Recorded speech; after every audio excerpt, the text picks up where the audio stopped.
Добро вечер, почитувани гледачи. Јас сум Гоце Михајловски, ваш домаќин во денешното отворено студио, посветено се разбира на изборите на 11 декември. Продолжуваме со предизборните дебати. Вечерва тема е надворешната политика на државата во периодот што следува, се разбира следните 4 години до 2020 година. Македонија е кандидат за членка на Европската Унија веќе 11 години, 7 години поред добиваме и препорака од Европската комисија да ги почнеме преговорите, но до нив никако да стигнеме. Познати се пречките, како да ги надминеме, дали треба да бидеме трпеливи до последно, до крај, или треба да бараме некои алтернативи. Ова се само дел од дилемите за кои вечерва ќе разговараме во отвореното студио. На почетокот да ги представам моите гости. Ана Блажевска, председател на партиската комисија на ВМРО ДПМН за евроинтеграција. Добро вечер, Ана. Добро вечер. И Зоран Василевски, кандидат за пратеник од Левица. Добро вечер, Зоран. Добро вечер. Да кажам, должам на публиката, на нашите гледачи и се разбира на Агенцијата за медиуми дека поканети во отвореното студио беа и представниците на СДСМ, ДУИ и ДП, но не дојда од сите од различни причини. На некого не им одговараше терминот, на некого нешто друго веројатно, како и да е. Тие сме што сме. Драго ми е што сте мои гости, двајца млади политичари. Зборуваме за еднината на државата, па веројатно најсоодветно е и со младите да разговараме за оваа тема. На почетокот споменав ја и во генералната најава дека стратешкиот интерес на државата е веќе определен од самото самостојување на државата, тоа е членството во Европската Унија. Сите партии, целото општество има консензус околу оваа тема, практично не знам дали има некој што е против Македонија да се зачне на Европската Унија, дури ни Левица не е, ако не се лажам, од тоа што можев да видам во програмските определби на партијата. Сте против НАТО, но не сте против Европската Унија. Дозволи да почнеме со Ана Блажевска, Зоран, па ќе ослушнеме твојот став. Да. Ана, закочени сме на патот кон Брисел, причините ни се познати. Што можеме да направиме во следните 4 години? Во следните 4 години, како и во периодот досега, ВМРО ДПМН продолжува со истите стратешки определби од кои што број 1 е членство во Европската Унија. Точно е дека нашиот пат кон ЕУ во моментов е блокиран и активно се работи на негово деблокирање, меѓутоа паралелно се работи на сите оние процеси кои што се на еден или друг начин поврзани со членството во Европската Унија. Значи работиме на исполнување на сите критериуми кои што треба да ги исполниме, од кои што добар дел се веќе исполнети, затоа потврда е 8-та препорака поред која што ја добивме оваа година. Меѓутоа работиме и на усогласување со европското законодавство во сите аспекти со цел во моментот кога ќе отпочнеме преговори за членство да имаме што поголем дел од работата веќе завршена. Во таа насока активно ги следиме сите процеси кои што се случуваат и во Европската Унија и во Република Македонија со цел да ги одбереме најдобрите алтернативи и најдобрите сценарија за секоја област и за секоја политика во насока на тамошно приближување кон Европската Унија. Од ова можам да заклучам дека според ВМРО ДПМН нема Македонија друга алтернатива освен да се зачлениме во Европската Унија, кога тогаш? Апсолутно. Во Европската Унија ние и местото, таму припаѓаме од секаков аспект, историски, географски, културолошки и не само Македонија, туку и целиот регион, односно Европската Унија нема да биде целосна и потполна се додека целиот регион на Западен Балкан, пред се и Македонија. Тука на мапа се гледа дека практично ние сме една од 6 држави кои остануваат се уште не интегрирани во Европската Унија, освен нас се и Србија, Косово, Албанија, Црна Гора и Босна и Херцеговина. Сите држави се во некаков процес на интеграција со Европската Унија, но прашање е кога ќе заврши тој процес. Точно, меѓутоа факт е дека сите овие држави се на некој начин во таа енклава, односно во тој меѓупростор обкружени со држави членки на Европската Унија и од тој аспект нас местото ни е во Европската Унија. Меѓутоа покрај тоа има и други причини поради кои што ние оправдано се стремиме и оправдано го имаме членството во ЕУ како број 1 стратешки приоритет. Значи тоа е пред се во интерес на граѓаните на Република Македонија, ужива многу висока поддршка според последните анкети од околу 70% на граѓаните сметаат дека Македонија треба да стане дел од ЕУ и всушност сето она што го правиме ние е стремеж да се исполнат тие стандарди на ЕУ затоа што тоа е во интерес на граѓаните. Значи не заради членството во ЕУ како цел сама за себе, туку заради подобрување на квалитетот на живот на граѓаните. Благодарам за сега. Зоран, каков е ставот на левица по однос на нашата интеграција во Европската унија? Вака, прво морам да потенцирам дека левица се формира како партија не само за да излезе на овие избори, туку и за прв пат, можеби за прв пат, да даде ново размислување, нова визија и нов начин на гледање на нештото. Јас ќе се потрудам сега да го направам тоа. Високиот процент на поддршка на Европската унија кај граѓаните е резултат на 25 годишната пропаганда дека немаме алтернатива. И на вистина немаме друга алтернатива освен интегрирање во европското семејство на народи. Друго прашање е дали Европската унија во својот развој можеме последните 30 години да ги ставиме во наводници, колку име во корист на граѓаните на Европа. И сега новата левица во Европа се стреми да даде нова визија како треба да изгледа Европската унија. Зошто? За да не се остави на десничарите да го направат оној процес на дезинтеграција на Европската унија кој што е веќе започнат. Започнат е во Велика Британија, висока е поддршката на Ле Пен во Франција, значи се наоѓаме во едни опасни времиња. Зошто се наоѓаме во опасни времиња? Затоа што Европската унија дефинитивно одработува и натаму оној бирократски слој кој ја води, повеќе за сопствениците на капиталот, него за сопствениците на трудот. Значи и натаму се избегнуваат основачките договори на Европската унија, уште од далечниот договор за јагнени чели, кој што имаше хумана, да речеме, заложба да се прекине војувањето меѓу Германија и Франција, но со стагнацијата на економскиот систем во Европа некаде крајот на 70-тите, почетокот на 80-тите, почна да се развиваат веќе процесите на намалување на работничките права во Европа. Левица, со тоа што има критичен став спрема Европската унија, воопшто не го проблематизира нашето засленување во ЕУ. Но ние гледаме како левица партнери во ЕУ, исто така и во Европскиот парламент, кои што веќе ја проблематизираат политиката само неколку земји или само корпорациите од неколку земји да имаат интерес и да профитираат во таа унија, а милиони и милиони луѓе кои што живеат на периферијата на Европа да се наоѓаат во должничко ропство и во безизлезна економска ситуација.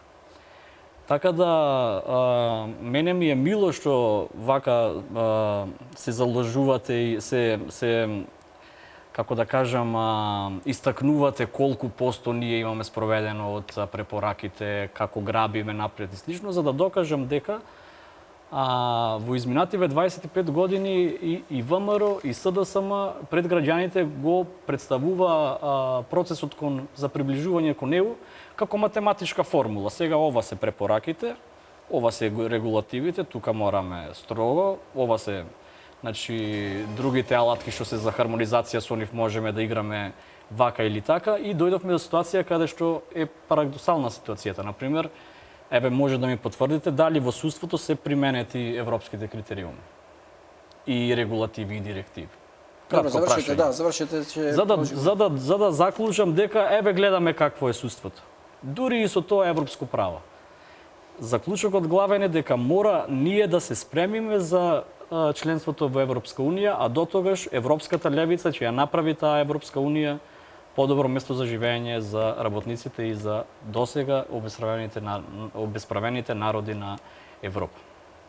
Тоа сакам да кажам. Ова со левицата не знам кога ќе биде во прилика да го направи левицата со оглед на тоа дека десницата убедливо води и е на власт во сите држави клучни, барем што се во Европската унија, освен Италија, ако не се лажам, а Германија е под раководство на Меркел, ако ја сметаме за главна движечка сила на Европската унија. Затоа е ваква тензична атмосферата со економијата, со политиката во Европа.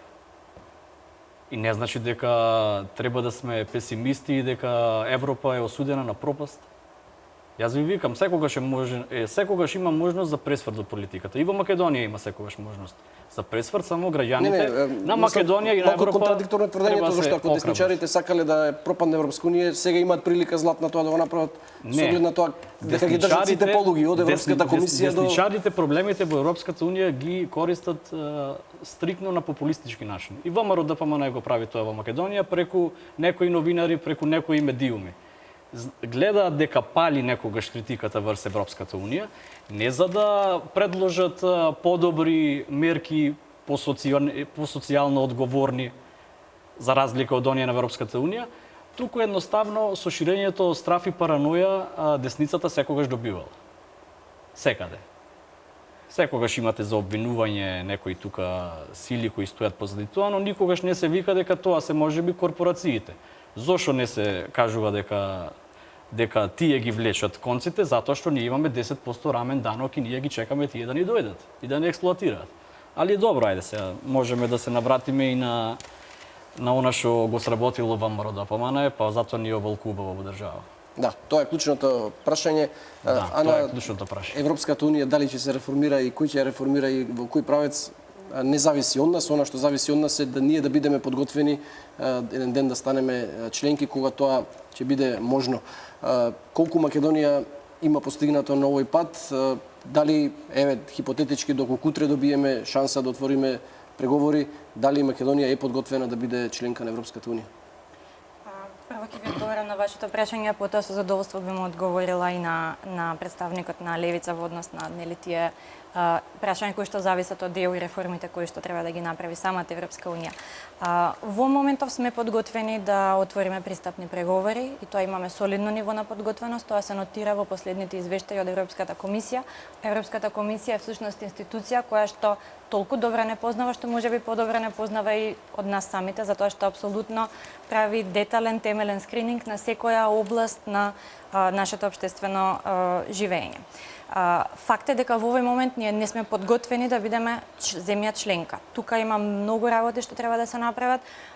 Голем број работи се од техничка природа, од усогласување на стандарди, прифаќање на тие директиви и регулативи кои што треба да се ги транспонираме и сето тоа зема определен период, да кажеме од неколку години, 5 до 7 години. Децении може. Јас зборувам за нашиот степен на подготвеност. Не зборувам за земја која што сега ќе ги почне било какви преговори по добивање на кандидатски статус.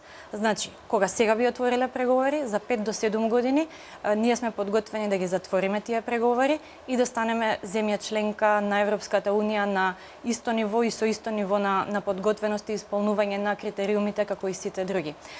Дополнително, ако во минатото, да кажеме во 2004 година, кога било големото проширување, или во 2007 година, кога пристапиле Бугарија и Романија. Да, често се споменува тоа, да се прават тие компарации дека тие две држави не биле доволно подготвени за да бидат членки, па сепак со политичка одлука станале членки. Па јас не би го коментирала тоа од аспект на нивната подготвеност, туку од аспект на критериумите кои што во тој момент ги имала Европската унија.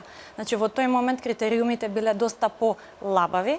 По влегувањето на Бугарија и Романија, критериумите доста се стануваат доста построги и, например, она што го поминувала Хрватска во преговорите и она што сега го поминуваат Црна Гора и Србија е навистина минување низ сито и решето, навистина строги критериуми и високи стандарди кои што треба да се достигнат.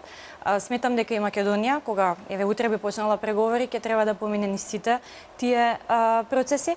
Ние имаме солидна подготвеност и административна и институционална, благодарение на она што го сработило ВМРО во последниве 10 години, за да бидеме спремни во тој период од 5 до 7 години да ги отвориме и да ги затвориме преговорите. Зоран, дали веруваш на овие извештаи на Европската комисија? 7 години, годинава 8 препорака добивме за отпочнување на преговори, тие оценуваат подготвеноста на земјите кои се кандидати, дали треба да отпочнат преговори за членство? Како мислите, дали верувам? Па дали верувате во нивната кредибилност, на нивните оценки, зашто сметате дека дали е Македонија подготвена за нормално дека во она што е напишано верувам, само што во македонските медиуми не се лиферуваат изворно информациите, туку секогаш се поделени толкувањата на позицијата и опозицијата. Позицијата секогаш викала дека грабиме и дека еве на пат сме на вратата на Европската унија, додека опозицијата викала дека еве препораките се лоши и слично. Мене ако ме прашувате, јас гледам повеќе негативни од позитивни аспекти, особено на полето на владењето на човековите права, демократијата и слободата во медиумите. Али јас сум тука представник на левица, која што левица знае дека политичките права, процеси се базираат врз економските достигнувања или едноставно процеси кои што се во Македонија одвиваат 25 години. Зоран, мислиш, ние подаруваат препораката? Зошто тоа би го правеле? Зошто Брисел би давал препорака, би рекол Македонија е подготвена да почне преговори за членство во Европската унија, доколку тоа не е случај? Европската унија... Гледаме сега барат со Турција да се прекинат преговорите, да им се одземе кандидатскиот статус, генерално да ги прекинат односите. Европската унија, од она што го гледам од незините представници, апсолутно е заинтересирана за пристапот на Македонија во рамките на Европската унија. Она што го гледаме од представниците кои што го соопштуваат и пред медиумите тука е дека апсолутно не се задоволни, например, од начинот на практикување на власта на ВМРО ДПМН. Поддршката за СЈО, например. Многуте изјави кои што се даваат, например, пред канцеларијата во Пржина. И сега, мислам, дегутантно е дури сега да разговараме за тие работи што секојдневно ги гледаме на телевизија. Јас на друго нешто сакам да се осврнам. 10 години е ВМРО ДПМН на власт. И сега викате дека треба уште 5 до 7 години пристапов, па не знам јас, па на светско првенство во фудбал порано ќе стигнеме, сигурно. Очигледно не ја гледам истата телевизија, затоа што јас во ниедна изјава на комесарот Хан или на амбасадорот на делегацијата на Европската унија во Скопје не сум слушнала да кажат дека не се задоволни од владењето на ВМРО. Значи, ве молам, кажете ми на која телевизија сте ја гледале, може треба и јас да почнам да ја гледам. Второ, ако знаете воопшто како тече процесот на европски интеграции, како одат преговорите, би знаеле дека за една земја членка е апсолутно невозможно да се подготви сама, без да го има тој формален процес на преговори, тоа внимание што го посветува Европската комисија, која што во сите 35 поглавја ни дава... Одбивам да учествувам во тој разговор. Може тој разговор да го водите, например, со некој експерт од СДСМ, еве Радмила Ширинска, например, беше долго време на тој сектор, и таму да се надпреварувате кој повеќе мерки спровел. Јас сум тука да кажам како живее народот во Македонија и младите во Македонија. Тука не може да се вработиш без партиска книшка. Тука народот зема плата под просечната. Значи просечната плата е определено ниво. Мнозинството на оние што работат и онака поштено работат и макар трпно, зимаат плата за да платат храна и сметки само и се задолжуваат кај банките и слично. И вие сега ако ми изборите, не. надворешната политика. Ајде да збориме за надворешната политика. Се е поврзано. Јас почнувам да ви објаснувам како функционира ама вие ми изборите како на час по математика сега. Па може тогаш да пратевте некој експерт за надворешна политика или за ЕУ, ќе можеше да разговараме токму на тие теми. Како вие дефинирате експерт? Ајде.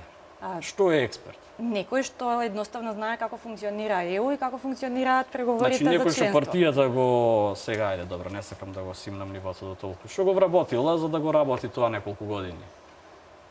Имаме интернет, имаме образование, високо образование, имаме секакви алатки за да се образуваме и сме поминали низ образование. Па тогаш може пред дебатата требало да го пречитате и делот за ЕУ и како функционира и што е ЕУ. Не, ајде кажете ми, само ми навлегувате во тие извештаи, че помине времето, нема за клучните проблеми да разговараме. Ајде повелете. Значи, денес сме тука да разговараме за клучните проблеми во однос на надворешна политика, европски интеграции, се она што подразбира тој дел. Ако сакате да разговараме за друга тема, за тоа мислам дека не сме поканети. Значи во однос на други дебати и на други теми и за економија и за вработување, да. Джентлмен се извинувам вака што ги упаднав, само сакам да те молам да го објасниш тоа од 5 до 7 години, зошто треба уште 5 до 7 години, ако имаме предвид дека 11 години веќе помина од како го потполнивме тој фамозен прашалник и добивме кандидатура, дали во овие 11 години не можевме повеќе да направиме и да бидеме поподготвени, ако на тоа алудира Зоран? Па на тоа алудирам, апсолутно. Значи, во овој момент ние сме повеќе подготвени отколку што би требало да бидеме за земја која што е кандидат, меѓутоа не почнала преговори за членство. Тоа е нивото на Албанија, на Косово и на Босна.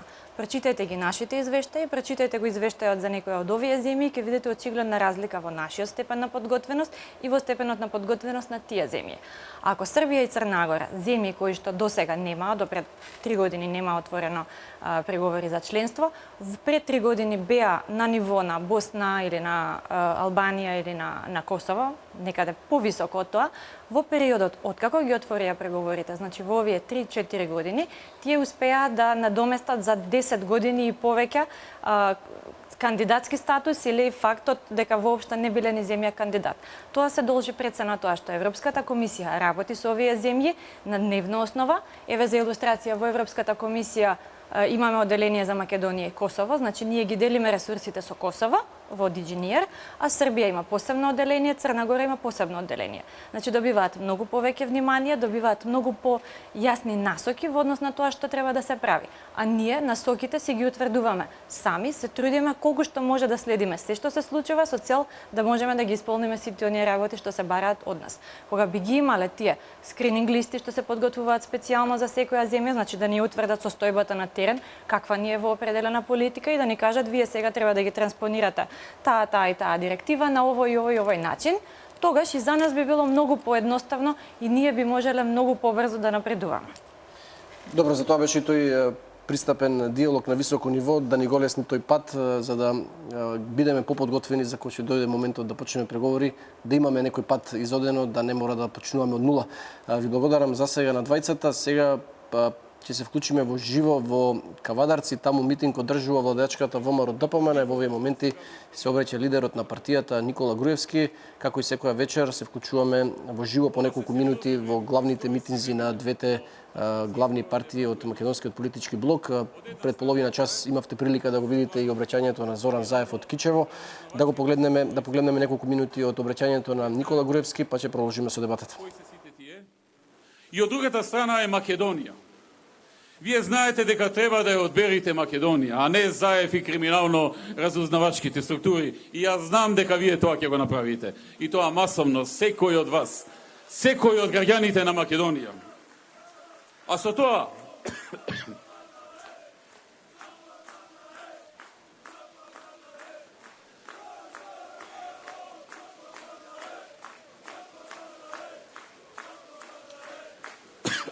тоа, да се прати и порака дека не може да се инсталираат политичари во државите. Туку народот е тој што одлучува кои политичари ќе ја водат неговата држава, државата на народот. Тоа ќе биде една многу јасна порака, не само од овој Зоран Заев и така натаму.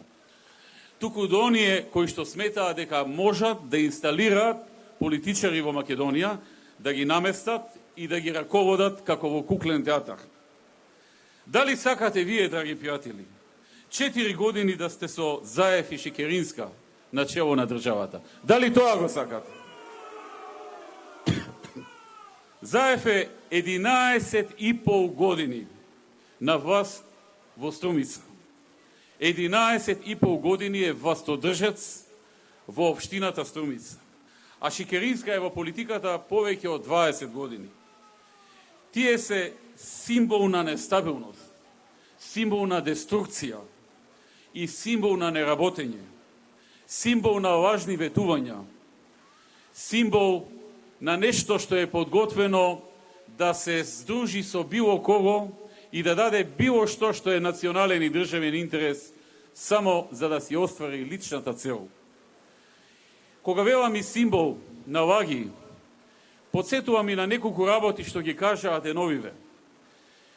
Излегуваат со тоа дека ќе враќале по 15% од ДДВ-то на граѓаните. Драги пријатели, да беше нов Заев во политиката, па може би некој ќе му поверуваш.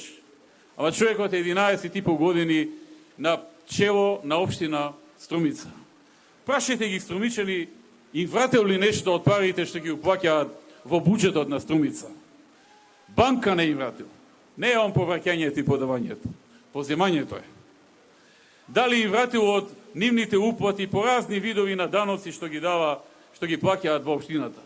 да го направеше тоа, па макар и 6 месеци пред избори, може би некој ќе се залажеше. И не мора 15%, 5% да им вратеш. Ни 5, ни 3, ни 2, ни 1. 0. Така ќе биде и тогаш, кога тој би ја добил власта, нема да ја добие, но кога би ја добил. И тоа народот го знае, но добро е да се подсетиме.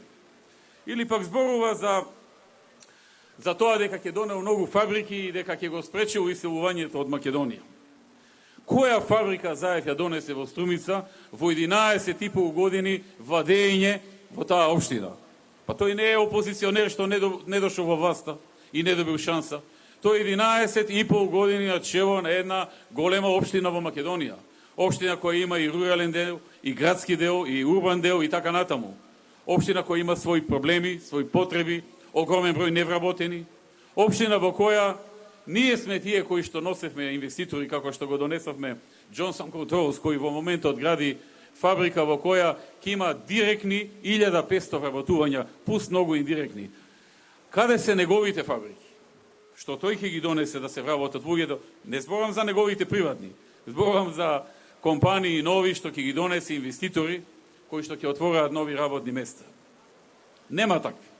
Кажа една индустријска зона дека ќе прави, неа стои ледина во Струмица, крави и овци пасат по неа, ни фабрика, ни бутор.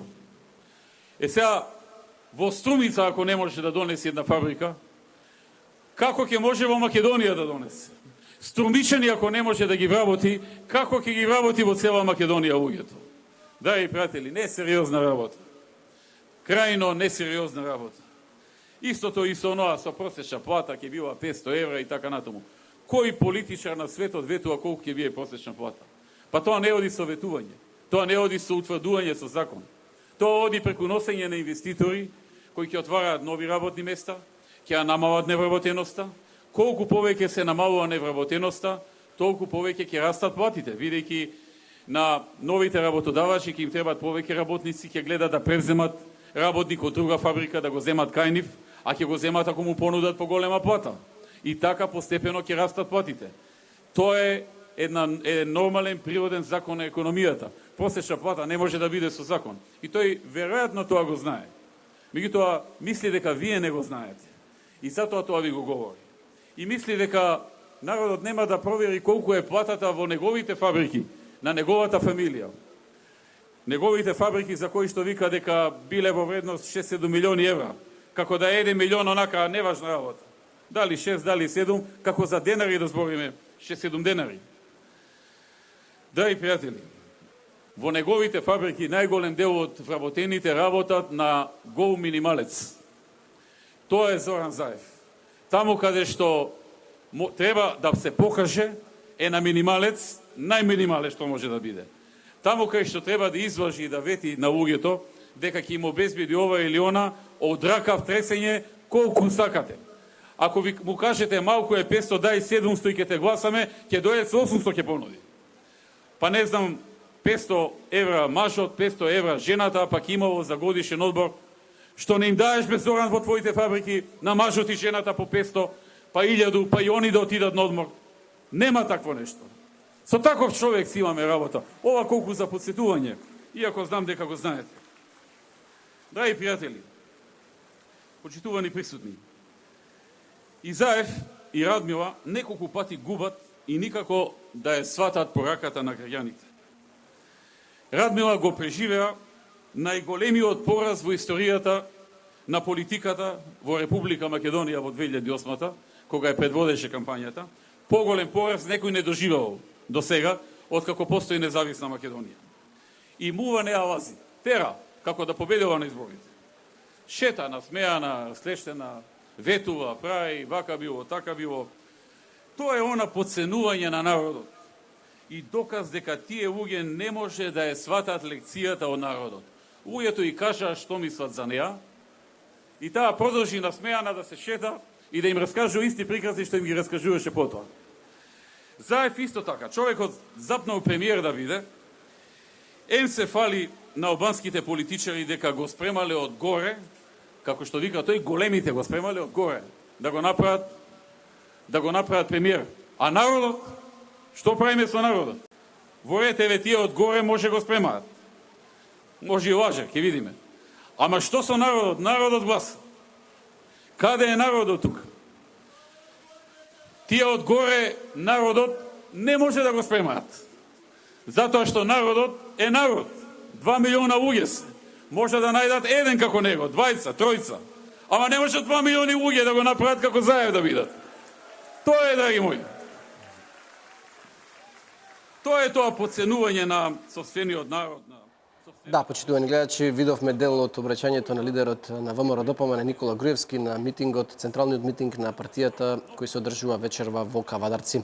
Ние продолжуваме со дебатата. Тема вечерва на ова предизборно отворено студио е надворешната политика на Република Македонија во следните 4 години. Македонија во Европската Унија, кога и како ја нареков оваа дебата. Мои гости се Ана Блажевска, представник на ВМРО-ДПМН, председател на Комисијата за евроинтеграции, и Зоран Василевски, кандидат за пратеник на Левица во 5-та изборна единица. Продолжуваме понатаму. Зоран, ќе продолжам со тебе. Во програмата на вашата партија видов една интересна точка, сакам да те прашам и да ни ја објасниш. Бидејќи говориме за Европската Унија, за европските вредности, на крајот на денот ние сакаме да се интегрираме таму поради принципите и вредностите кои владеат во западниот свет. Велите во 4-та точка поддршка на европските народи во нивната борба против неолиберализмот во Европската Унија. Како сме за Европска Унија, а претходно викате поддршка на процесот за зачленување на Македонија во Европската Унија. Неолиберализмот е една од основните темели на западниот свет и на Европската Унија. Како мислите да бидеме дел од Европската Унија, а да не ги почитуваме нивниот вредносен систем, нивниот начин на функционирање? Чекај, такви двојни работи не ли забележавте сега? Имаше борбен говор Груевски, како некој од горе не можел да постави некој друг, тука не може некој од горе, пак спомна, значи мрачни сили, нешто други решава на местото од Македонија, а тука разговараме докаде сме со извештајот, со препораките и слично. Се ствара свесно кај народот е на огромна забуна во нивните глави. Прво, оно што го спомнавте вие, јасно е, сите сме за во ЕУ и слично.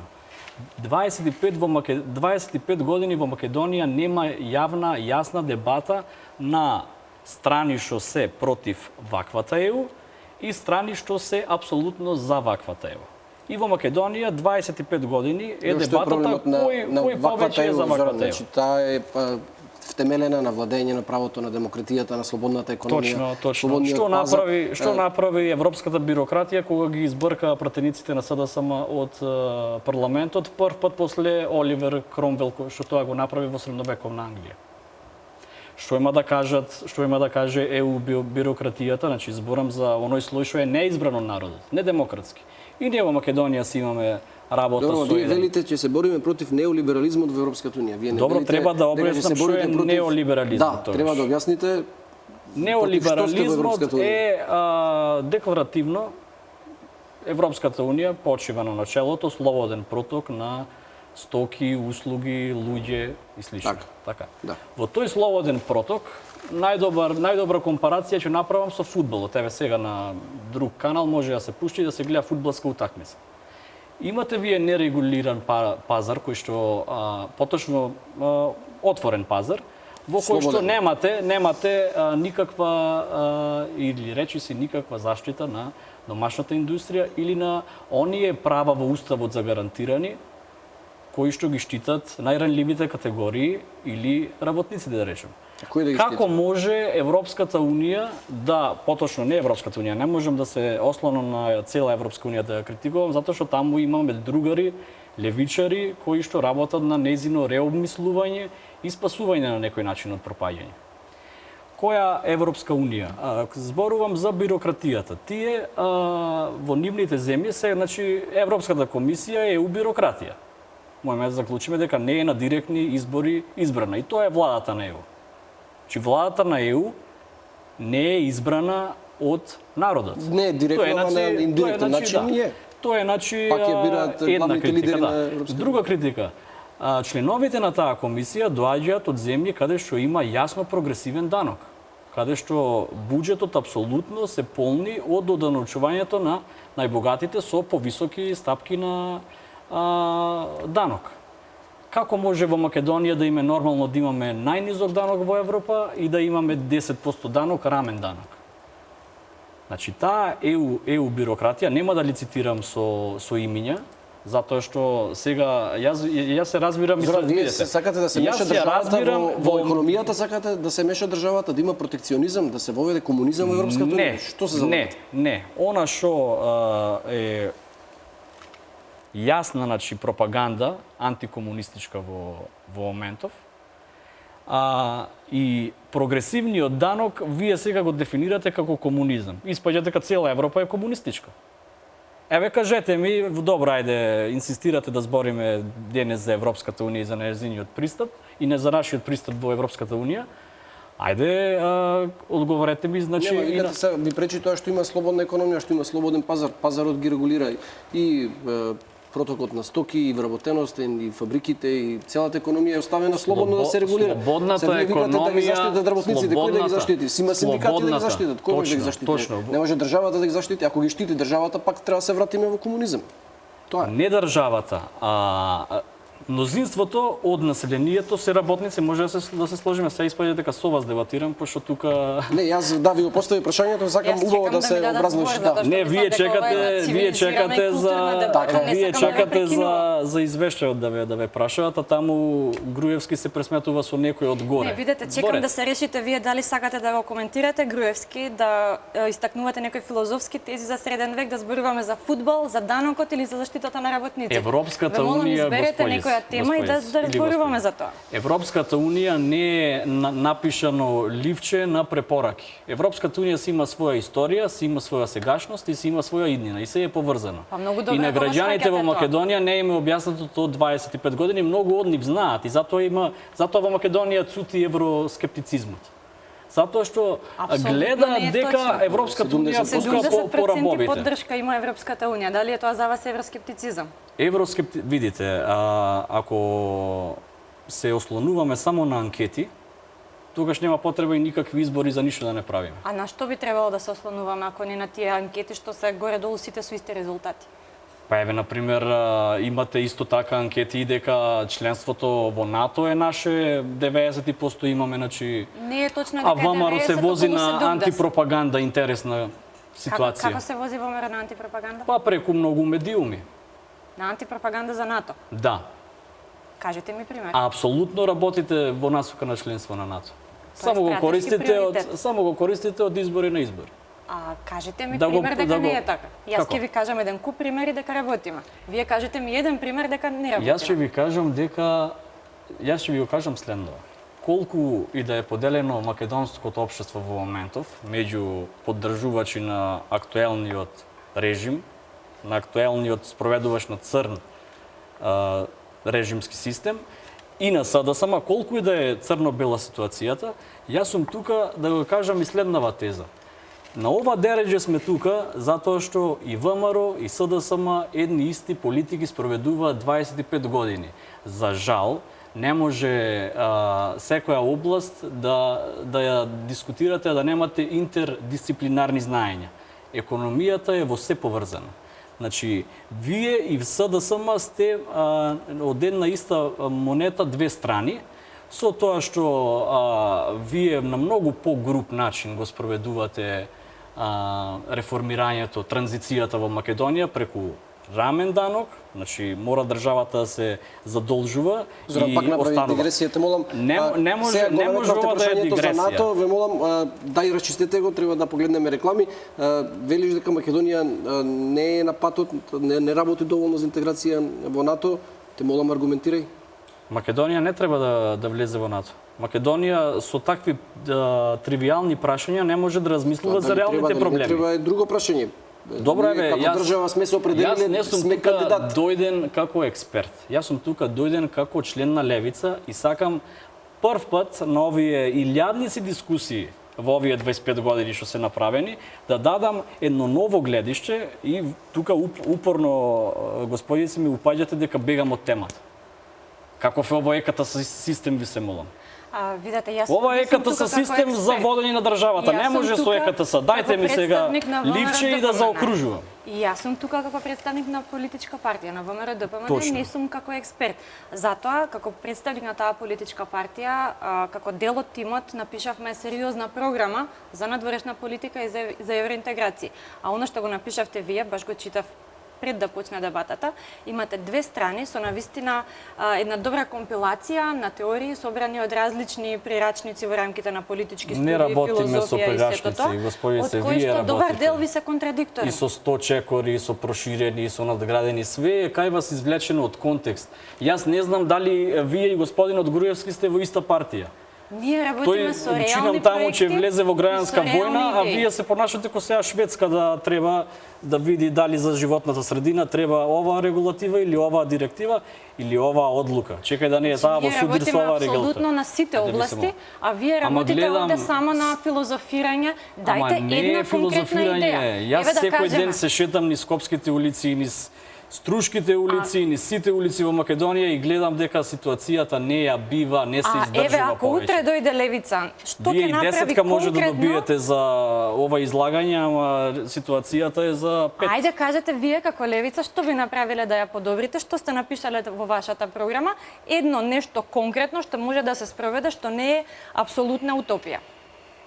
Не знам вие што сте погледнале. Имаме, значи, 300 диуми на програмата. Една обширна, една Еве конкретно скратена. надворешна политика, тоа Да. сме дојдени да дискутираме. Кажете ми нешто конкретно. Дайте и го ливчето, нека прочита и јас ќе одговарам. Го прочитав Добро, апсолутно прошете и ме, не недов прошете ме. ништо конкретно. Кажете ми едно конкретно нешто Добре, што ќе им го иден понудите на прекин За граѓаните. НАТО Европска унија, интеграцијите и чекајте. се за Европска унија, да. Ама да се реформира. Чекајте малце, чекајте малце. Мораме да чекајте погледнеме малце, чекајте реклами, малце. да. Мораме да направиме Што мала пауза. конкретно, за Европска унија или за НАТО? Еве и за двете. За Еве, за НАТО НАТО не нема- сакаме не сакате влез во да НАТО, влезете. За ЕУ што затоа ви што направи? ништо нема да добиеме. Јас апсолутно не се согласувам со вас, меѓутоа добре, еве почитувам ако тоа е вашиот став, што би направиле за ЕУ, нешто конкретно кажете. За ЕУ би го поддржале апсолутно процесот на интеграција со тоа што сакаме да имаме и мора да имаме пратеничка група која што ќе комуницира со левичарските партии во Европа и ќе ги наметнат социјалните проблеми таму. Што сака да каде кажам? е таа политичка група која што ќе комуницира со левичарските партии? Знаете дека ВМРО ДПМН е член на Европската народна партија, која што во моментот е најголемото и најмокното политичко движење во Европа. Како? Да ви повторам. Народната движење? Европската народна партија. Народна популистичка, значи. Го Вие знаете, може да си го- латинскиот поим на народна шо е? Повторно забегувате во Популистичка. некои филозофии. Не забегувам. Не забегувам. Забегана е кажете нешто ситуацијата. конкретно. Значи, вие би сакале да соработувате со некоја левичарска партија. Има нешто. ВМРО ДПМН соработува и дел од Па нашите гледам идеи рамен данок. се токму Немој да ги базирани оданочиш на таа најбогатите. соработка. И дај странските компанији тука субвенции дај им. Субвенции, милиони, офшор дестинации. На работниците дај им 15.000, задолжувај ги во банките и фали се колку А вработувања вие сте имаш. за да воведеме комплетно комунизам и утопија и сите да земаат апсолутно иста плата за сето она што го прават така. Многу е јасно тоа е вашата дека вие идеологија, сте представник на екстремна ВМРО. левица. ВМРО, значи, Па, од ме секогаш во најавија од Македонија почетокот. работела против левицата. Вашата партија, името ВМРО, се потекнува од 1919. Не, смејте се вие со Добре. историјата. Историјата е учителка на животот. Не се смејам со Тоа се значи поддржувачи на нацистичката идеологија и тие не само како вас вака ги напаѓале левичарите со етикети и слично, туку и ги убивале. Значи, видете, овде Мене ми е апсолутно... жал ВМРО ДПМН е што вака левичарите не убивале. како? А левичарите не убивале. Не, затоа има сега еве музеј на жртви на комунизмот, а цела Македонија е Добро, тоа музеј на жртви на тоа си капитализмот за и ваши на ВМРО. убедувања, Кажете да, во секој си има право на филозофија. своите Кажете ми убедувања, нешто да. конкретно. Ве молам, ќе се вратиме на темава да направиме кратка пауза за реклами. Почитувани, останете Многу со ека нас. се размислуваме. Тема е Македонија во Европската унија. Кога и како, малку има дигресија во дебатата, тоа се случува секогаш. Сепак се надам дека е интересно и дека не следите. Останете со нас, имаме уште време.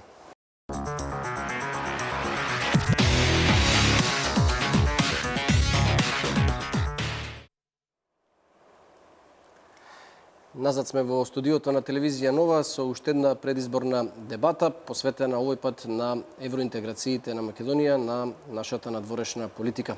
Мои гости се, подсетувам, Зоран Василевски од Левица и Јана Блажевска од ВМРО ДПМН. Пред да продолжиме со прашањето за евроинтеграциите, остана да лебди тоа прашање со НАТО. Зоран, вие сте една од, ако не единствена партија во Македонија која е против членство во НАТО. Да, те молам накратко да објасниш зошто мислиш дека Македонија не треба да биде дел од тој западен свет. Таму знаеме дека Америка го има главниот збор и важи за гарант на безбедноста на сите земји од тој чадор. Дури европските земји се вознемирија сега од најавите на Трамп дека можеби Америка, Соединетите американски држави ќе се повлечат на некаков начин од тоа водечко место што го имаат во пактот. Граѓаните на Македонија во изминативе 25 години се оптеретени со прашањето за влез во НАТО. И многу поради безбедност. И многу, поради гаранција многу други стратегии се накалемија на тоа прашање како проблемот со името и слично. И сега во услови кога морам, значи не е бегање од темата, тоа е реалноста. Во услови кога граѓаните се задолжени пред банките 2 милиарди евра и додека државата им должи на фирмите исто така 2 милиарди евра и додека долгот расте и условите и платите се мали, ние се расправаме со тоа дали ќе станеме членка или не на НАТО сега, подосна или слично. Дури слушнав една од бомбите меѓу Милошевски и Груевски, каде што си игра луѓето крстозбор. Во заградата која зборче да стоело, па дали да било префикс или суфикс или слично, то после народот го слуша, па види го продадоа името и стварно го продале во тој случај. За која цел? За НАТО, за влез во НАТО. Што значи влез во НАТО? Светот е во криза, економска криза. Капитализмот сам по себе е криза, особено неолиберализмот што го спомнавте, но за тоа треба да се чита малце теорија. За жал, тоа не може да биде регулатива или директива. Жал ми, немаме времето да го објасниме. НАТО е резултат на затегнатите односи меѓу условно речено Западот и Истокот, а во случајот и две спротивставени идеологии во моментот. Водечки во едниот табор беа Соединетите американски држави и за да ја заштитат Европа од ширење на тие тогашни социјалистички левичарски идеи, се формира НАТО, од другата страна се формира Варшавскиот пакт. Варшавскиот пакт е расформиран. Која е целта на НАТО? Да постои. И натаму да освојува на некој начин други земји, пазари, да бомбардира и слично. Само да продолжам. Слепото форсирање на наше членство во НАТО и од страна на ВМРО и од страна на СДСМ, со таа разлика што ВМРО знае да игра популистички и некогаш да се конфронтира со ЕУ, или за да може слободно, непречено своите криминали да ги спроведува. Ако може во европското законодавство да најдете случај на аболиција на вакви криминали, тогаш јас ќе речам успешно. Све е поврзано, господице. Не знам како да ви кажам. Добро, Илјана, за мислам дека навистина граѓаните, сигурно и вашите гледачи пред се доста збунети затоа што повторно вие разговарате за се освен за темата за која што сме дојдени овде да разговараме. Затоа би се обидала во неколку кратки црти да всушност да им кажам на граѓаните зошто да е важно да надворешна политика. Ама дали надворешна политика е темата? Да, надворешна политика е. Јас излегов од темата. Апсолутно излегов. Добри 15 минути, да. Затоа да се вратиме на темата и да им кажеме на граѓаните зашто е битно да станеме дел од НАТО.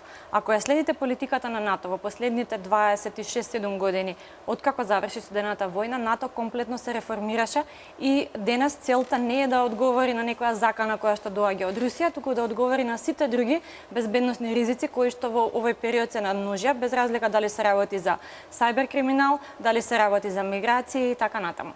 Би било прекрасно да можеме да кажеме дека Македонија како земја од 2 милиони жители е доволно силна и сама да обстои сама и сама да се справи со сите овие предизвици. Меѓутоа, за жал, не е така. Треба да бидеме реални, да се вратиме во реалноста и да видиме дека нас всушност ни треба системот на колективна безбедност кој што го нуди НАТО. Тој систем е оној што ја гарантира територијалниот интегритет и независноста на сите земји членки во НАТО. таа е клучната и основната причина зошто ние, како и сите земји со кои што сме обкружени, кои што се веќе членки на НАТО, треба да станеме дел од таа алијанса. Шведска и Финска се многу загрозени што не се во НАТО. Многу им е лошо на граѓаните на Шведска и Финска. Многу јака разлика. Норвешка е во НАТО. Вие кажувате дека НАТО или ништо? Сите земји од нашето обкружување, почнувајќи од Албанија, Грција, Бугарија, Црна Гора, да ви покана Хрватска, па дури сите земји на границата со Која Русија. земја мисли дека ќе не нападне ВМРО? Па ни треба НАТО. Ајде кажете ми, сакате конкретно разговарање. Која држава утре ќе не нападне затоа што не сме во НАТО? Дали тоа значи дека ние не треба да работиме на надградба на нашите безбедносни и сигурnosни капацитети? Да работевме ние на надградба, криза? да работевме на надградба на нашите капацитети, кога беа поплавите, че имавме спремна цивилна заштита и немаше луѓе и да бидат и мртви и да се направи огромна материјална штета. Ама ние форсираме професионална војска за да војува во Ирак и ако треба утре и во Украина и наши луѓе ќе гинат таму поради вашето слепо и слепо водење на Македонија кон НАТО. Нашата армија покрај тоа што беше максимално ангажирана со мигрантската криза, беше ангажирана и со поплавите. Пред малку ве прашав да ми кажете еден аргумент дека не работиме на НАТО, вие очигледно немавте ниту еден аргумент да ми кажете. Вие апсолутно работите во таа насока, апсолутно работите во таа насока. Сега сте контрадикторен. Во претходниот дел кажавте дека ВМРО ДПМН ништо не работи за членство во НАТО. Ништо не работи за доброто на граѓаните. Одлучете се и бидете конзистентен во тоа што го кажувате. Не сум дојден за тие тривијални работи. Имаме 70% поддршка за членство во НАТО токму затоа што граѓаните не се согласуваат со вас. Значи левица испадна фактор зашто Македонија не е во НАТО. Па ова не знам, јака реклама. Стратешки прашања се воопшто не се за подценување. Економските проблеми, социјалните проблеми на граѓаните не може да се наминуваат преку ноќ. Србија е неутрална, ама има проблем што го има Вучич. Србија е партнерска земја за НАТО. Србија е партнерска земја и Србија има опасност од натрешен конфликт, од меѓуетнички конфликт, не ради предлозите на Заев и стравовите кои што ги влева ВМРО од федерализација. Еден од причините за може конфликт, албанците сакаат да бидеме во НАТО. И десничарите секогаш ќе ги свртат брат против брат, работник против работник меѓу себе, што се во иста состојба. Јас ќе одам и на Битпазар и било каде. Да, Зоран, ама забораваш ти факт да го губиш дека од тие 70% што се за НАТО, 100% се албанците. Напумпани, тоа се анкети, еве директно ќе ви кажам. На Битпазар и во Чаир, на Битпазар кој ќе 100% албанците за членство во НАТО. Ќе излезам на Битпазар и ќе го прашам албанецот, ќе го прашам албанецот на Битпазар кој ти е најголем проблем во животот и тој ќе ми рече еј, не сме во НАТО. Токму така, отворете и прочитајте. Во Берово не се збори албански, ами ќе рече немам пари да го поминам месец. Отворете и прочитајте кој е број 1 во програмата на ВМРО ДПМН. Број 1 приоритет е економската добросостојба на граѓаните. Како? Значи, ако не зборуваме за надворешна политика. Што значи намалување на невработеност од 38 на 24%? Што значат 160.000 нови отворени работни места? Мислам дека сите тие луѓе што се вработиле, благодарение на политиките на ВМРО ДПМН во овие 10 години, апсолутно нема да се согласат со вас. Како вие што сте се вработили и нормално дека нема да се согласите со мене? Мислам дека вашето ниво на дебата е навистина премногу ниско. Како сум се вработила јас, слободно отворете го моето CV и прочитајте. Добро. Се обидов да интервенирам, но очигледно не ме оставате, да. Се извинувам, господице, во ред, но вие ме ограничувате да не можам целата слика на граѓаните да име представам. Тогаш доаѓајте секој ден во различни дебати и представувајте, а слободно. Затоа што секоја дебата е на различна тема. На различна тема, да. Ве молам, брзо ни поминува времето, имаме само уште 10 минути, а ни останаа многу прашања. Ана, она што сакав да те прашам е за ова Европска унија ваква нереформирана каква што е, каква е таква е, ние сакаме да бидеме дел од таа, тоа е наша како држава амбиција и цел.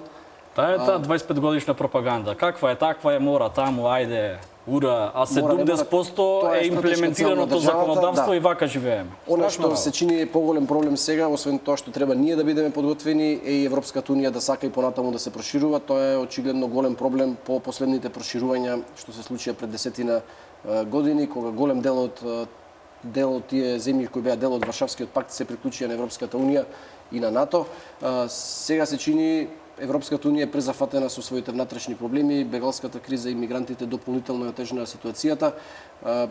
Што доколку Европската унија на некаков начин ни праќа сигнали дека Јункер кога дојде на позицијата кажа јасно дека во неговиот мандат нема да има нови проширувања, што доколку Европската унија не сака да не прими. Факт е дека во Европската унија во моментов приоритет се внатрешните теми, дури и ако следите како се менуваат претседателствата на секоја земја, приоритет се дава на економската, финансиската, должничката криза, на мигрантската криза во моментов и на консолидација внатрешна на Европската унија. Сите случувања во последните неколку години, кулминацијата на тие случувања со излезот, со Брекзит, со гласањето на Велика Британија да ја напушти Унијата, само ги потврдија тие слабости на Европската унија и потребата да се посветат на внатрешно консолидирање. Факт е дека поради сите тие причини Европската унија покажува некој вид на замор, така го нарекуваат, кон проширувањето, меѓутоа тоа не значи дека таа состојба ќе трае и понатаму, дека ќе биде долгорочна. Тие се под притисок и на јавното мислење во земјите членки.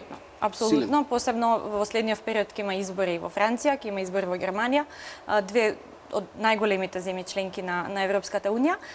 Меѓутоа тоа не значи дека ние не треба паралелно да работиме на она што е наше домашно за да го исполниме и дека паралелно и во Европската унија нема да се случуваат, да се надеваме попозитивни процеси кои што по определен период ќе доведат до тоа дека Македонија и другите земји ќе можат да продолжат business as usual или нормално со процесот на проширување. Токму се подготвуваме за тој момент да бидеме што е можно поподготвени за да можеме да го искористиме и да пристапиме кон него. Зоран, тоа каква таква Европска унија го кажав малце саркастично. Европската унија е најдоброто место за живење во светот според сите параметри, според демократски, според стандард животен, она за што вие се залагате најмногу за состојбата на работниците, платите во Европската унија се најголеми споредбено со било која друга земја во светот и било кој друг систем или било која друга организација. Како и да е. Доколку не успееме да се интегрираме, гледате ли вие како левица некои други партнерства и сојузништва освен Европската унија? Имаме ли алтернатива? Единствено Европската унија. Ама не само не ваква, апсолутно. И јас и натаму инсистирам на не е тоа теоретизирање, тоа се факти. Има во Европската унија партии кои што ќе ја реформираат и сакам да ги охрабрам граѓаните. Левица, вака. Ципрас да не е во Грција ќе е ВМРО. Ако ви е доволен тој одговор, може да ја затвориме емисијата. А што е подобро сега со Ципрас отколку претходно со Грција под владење на нова демократија и на ПАСОК се задолжуваше, значи и дојде до ова дереđe, но работничките права беа високи. Таму не ги тепаат оние што штрајкуваат и не им пуштаат контрапротестанти. Нели Ципрас не настапи со идеологија многу слична на вашата, така како крајно левичарска партија. Па кога се соочи со реалноста и од позицијата да ги имплементира, вие не знаете која е нашата идеологија. Па јас не реков дека не знам. Кажав дека не е моментот да ги секој статус кво треба да се разруши. На светот Грција го разруши. Што е подобро во Грција сега? Не е разрушено. Грција само уште се бори против тројката. Грција неколку години наназад има премиер од екстремната левица, кој што се соочи со реалноста. Онаа реалност која што вие одбивате да ја прифатите и упорно продолжувате со вашата идеологија. Добро, реалноста е само вашата програма. Реалноста е она што го имате околу вас, ако се одлучите да го прикажете. Нашето владење до сега дало резултати. Вашето. Прочитајте слободно какви резултати има и тогаш ќе разговараме. Знам само дека живот надвор од ВМРО нема во Македонија, а мора да има живот за сите. Зоран, споменавме Грција, тоа е последното прашање што го имам за двајцата. Многу очекувавме од новата власт на Ципрас, особено ние во Македонија. Мислевме дека поради нивните полиберални ставови во однос на спорот за името, дека можеби ќе се промени нешто во Атина и ќе дозволат да се најде решение, или ако не се најде решение, барем да дозволат да ги продолжиме интеграциите под кратенката во која сме примени во Европската, во Обединетите нации, се извинувам. Тоа не се случи, напротив, од Атина доаѓаат се уште тврди ставови, ги слушаме председателот какви ставови има, слушаме Каменос какви ставови има. Добро. Сакате да одговор? Да, сакам да одговорите. Велите во програмата дека сте за постигнување на договор со Грција во спорот зимето врз основа на почитување на правото на народите на самоопределување и врз основа на надминување на национализмот во двете земји. Да. Повелете, што мислите, дали ќе се надмине спорот и како?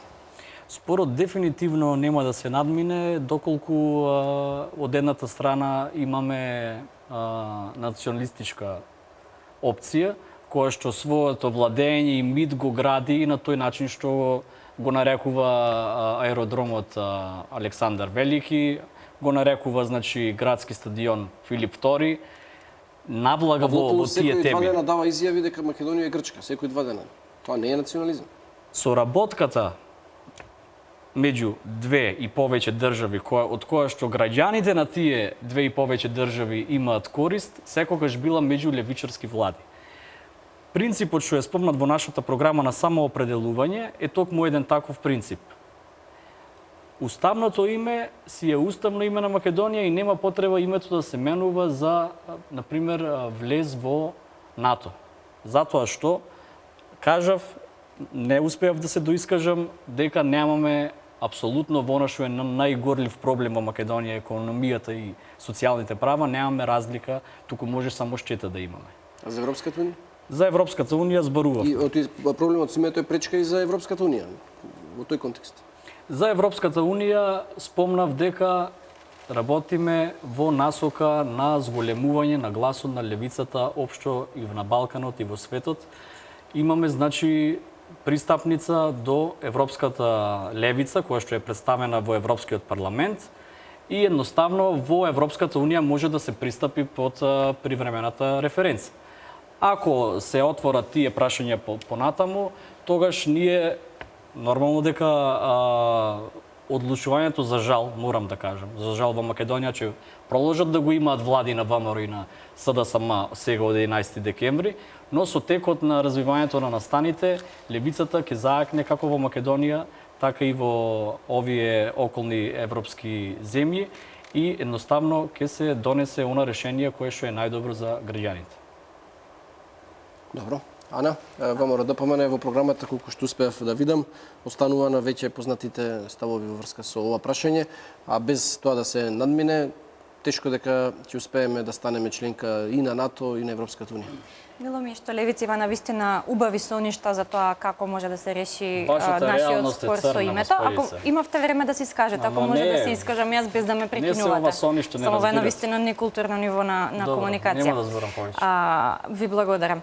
Значи ВМРО ДПМН ги останува на истите линии и истите насоки во однос на решавање на спорот со името кои што ги имавме од претходно, со една разлика во последниве неколку години интензивно се работи на воспоставување соработка со Грција во сите можни области преку така наречените мерки на градење доверба. Ако пред неколку години таа соработка речиси да не постоеше, ако на почетокот на мигрантската криза таа соработка беше сведена на адхок комуникација помеѓу полициски службеници на границата, сега можеме да кажеме дека навистина во многу области, без разлика дали се работи за внатрешни работи, дали се работи за, не знам, соработка помеѓу дипломатските академии, цивилна заштита и така натаму, малку по малку ситуацијата се подобрува. Порано никогаш немало посети на високо ниво. Неодамна беше министер за надворешни работи на Грција кој што се обрати на амбасадорскиот совет во Министерството за надворешни работи. Имаме прв твининг проект со Грција што никогаш досега не се случило, така што работите се придвижуваат и навистина се создаваат услови за натамошно интензивирање на преговорите кои што би воделе кон решавање на тој спор. Значи тоа би било некоја реална политика и реална стратегија за да се надмине ова прашање кое што ни го наметна Грција, без да се занесуваме дека може да има некоја полесна варијанта која што досега не сме испробале. Јасни се позициите на Грција, бараат географска одредница да ставиме на нашето име. Од друга страна, ВМРО ДПМН ги повторува ставовите дека нема да прифати промена на уставот со цел промена на уставното име. Нема да прифати мала интервенција. Да, Зоран, се извинувам да завршиме. Во програмските определби на СИРИЗА ние сме признати под уставното име. СИРИЗА е сега во владина коалиција со десничари кои што ја влечат работата на старото статус-кво.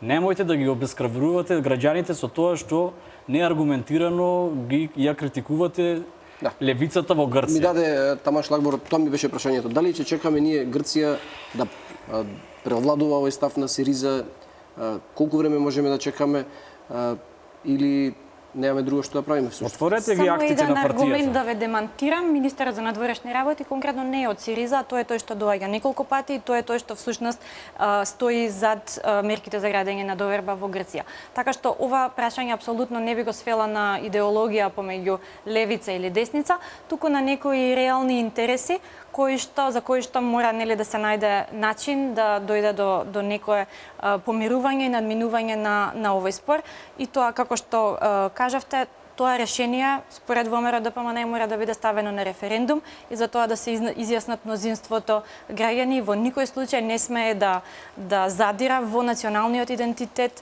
она што вие нели го оспорувате и што кажувате дека ВМРО ДПМН не треба да го штити и не треба да се залага. Ги споменав неколку пати изјавите на грчкиот претседател и на Каменос. Очигледно се уште се далеку Грција од некакво попуштање во однос на овој спор. Практично нив не им се ни брзат, и немаат никакви проблеми во врска со спорот. Ние сме тие што ги трпиме последиците во однос на интеграциите. Прашањето ми беше, имаме ли алтернатива, што можеме да направиме додека во Грција нешто не се промени? За да има решение треба да има волја кај двете страни. Очигледно кај Грција воопшто нема. Мислам дека тој Николец сега што се јавува заедно со тие мерки за градење на доверба би требало да води кон некој интензивирање на соработката, така што работите на овој или оној начин би се подобриле. Дали тоа и во кој рок тоа би водело кон отпочнување на преговори за членство, односно деблокирање на нашиот процес, тоа апсолутно во овој момент не може да се каже. Меѓутоа факт е дека таа соработка која што не постоеше порано, сега постои, што значи дека сме се придвижиле од мртва точка. Добро. Ви благодарам на двајцата што бевте мои гости, што учествувавте во оваа предизборна дебата посветена на евроинтеграциите. Почитувани гледачи, вам ви благодарам на вниманието. Останете со нашата програма.